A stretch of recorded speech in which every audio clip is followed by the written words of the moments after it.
Jangan menganggap kelompok ini paling benar, yang ini paling benar.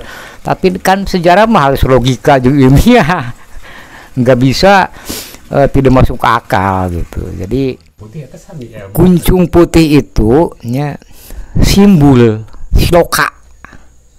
Di sang kuncung putih, kuncung teh alif nya nu nancep nu nangtung kaluhur, kuncung putih alif bodas.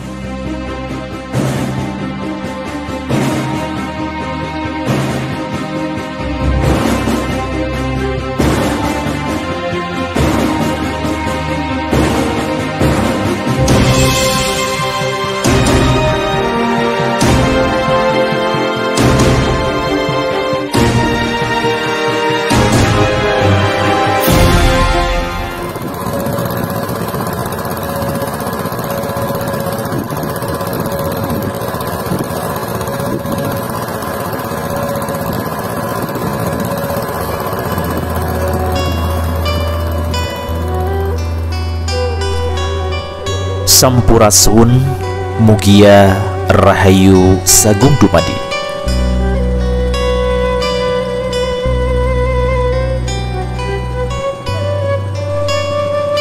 Munjul merupakan sebuah tempat yang berada di pesisir Bendungan Jati Gede. Di tempat tersebut terdapat beberapa makam tua yang diyakini tempat bersemayamnya para leluhur. Di balik kisah para leluhur yang disemayamkan di makam Munjul tersebut, terdapat cerita yang sulit diterima oleh akal.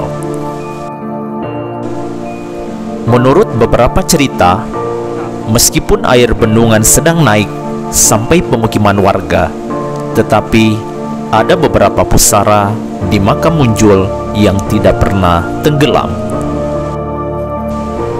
Cerita ini pun diyakini karena tuah dan kesaktian para leluhur semasa hidupnya. Tiasa wae, tapi kan sejarah mah harus logika juga ilmiah. Nggak bisa tidak masuk ke akal gitu. Jadi itu harus dibenahi. Nah, jadi kalau Aki menggunakan data dari kajian akademis gitu kan, bukan dari kajian cerita rakyat. Nah, dari kajian siapa saja yang disemayamkan di tempat tersebut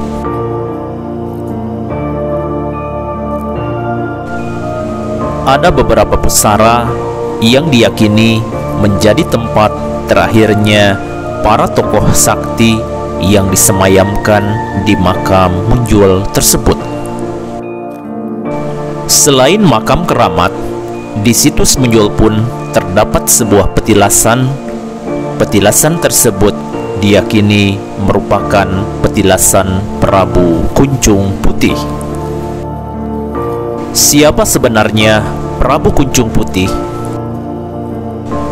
Banyak media online dan cerita rakyat yang mengatakan bahwa Prabu Kuncung Putih merupakan sosok jin yang menjaga Pulau Jawa, khususnya Jawa Barat.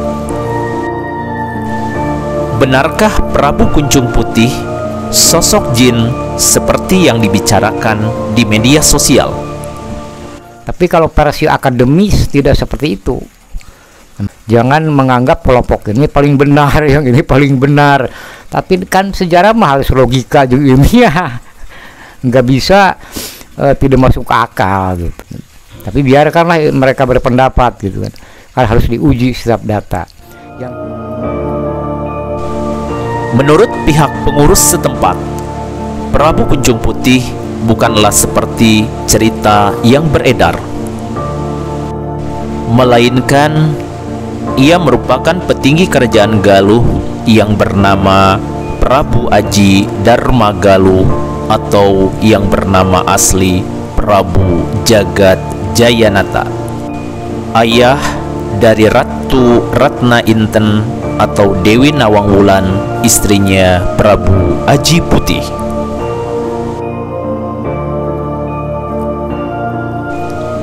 Lalu bagaimana menurut budayawan dan pakar sejarah.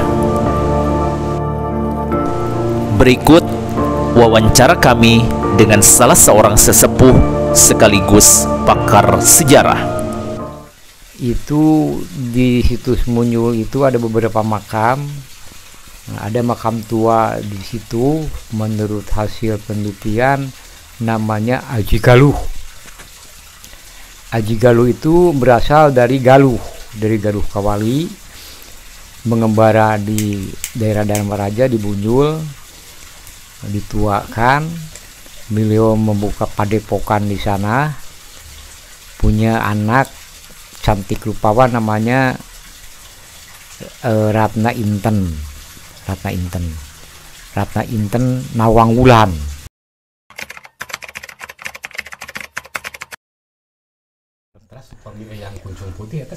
Kuncung putih itu simbol sloka di sang kuncung putih. Kuncung teh alip nu nancep nu nangtung kaluhur. Kuncung putih alif bodas simbol tina katauhidan, simbol dina ilmu kamaripatan. Atau sang kuncung putih pangeran kodrat pasti tuh kan gitu dina sahadatna. Ya, tadi aya dina sahadat Sunda. Asadu sahadat Sunda, sahadat pamuka alam, buyut lambur bangun sari, eusina manusia pasti. Ya, hirup ing kersa, hurip ing pangersa tuh. Di lawangan Pacamala, sang kuncung putih pangeran kodrat pasti. Nah, itu tadi ilmu kamaripatan. Kuncung putih itu nama ilmu, nama ajian, sanes orang.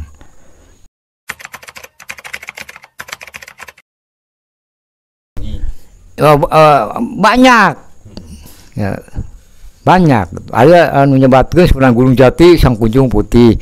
Sebetulnya istilah kuncung putih bisa diartikan oleh para spiritual pada masa itu guru mursyid. Guru mursyid sukma sajatining manusia. Jadi sukma ngaguru ka mursyid gitu. Nah, jadi maka harus dibedakan mana sejarah mana ilmu gitu. Yang tadi itu filsafat ilmu.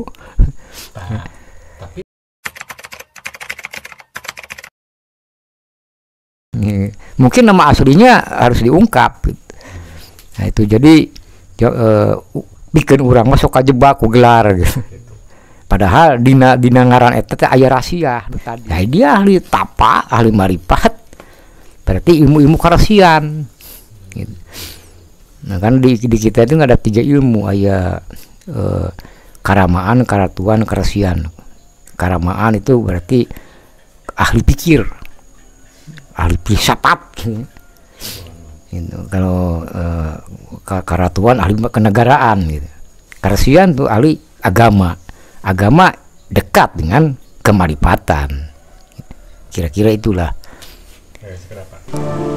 Dari wawancara tersebut ada perbedaan antara keyakinan masyarakat dengan bukti sejarah. Masyarakat lebih yakin dengan cerita mistis dibanding dengan cerita akademis, sehingga mengesampingkan fakta sejarah. Inilah petilasan Prabu Kuncung Putih.